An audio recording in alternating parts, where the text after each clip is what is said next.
अस्सलाम वालेकुम, कैसे हैं आप लोग? सब ठीक है? ये राज अल्लाह ताला ने आज खोल दिया है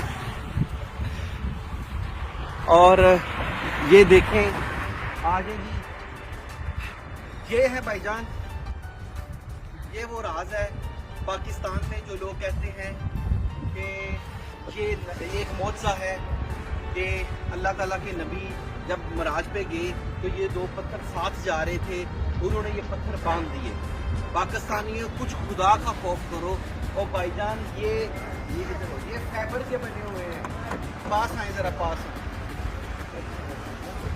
ये फाइबर के बने हुए हैं और ये देखें, ये इसके अंदर ये इसके अंदर एक सरिया है, इसके अंदर एक सरिया है, नीचे से ये ऐसे सरिया ऊपर गया है तो ये पत्थर बने हुए हैं।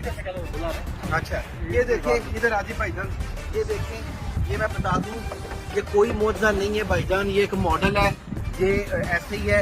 ये एक छोटी सी खुदा का खौफ है, कैलेंडरों के ऊपर झूठ ना बोल के लिखें। अल्लाह ताला ने ये मुझे तौफीक दी कि आपने देख लिया, ऐसा कुछ भी नहीं है, कोई मौजज़ा नहीं है। अल्लाह हाफ़िज़।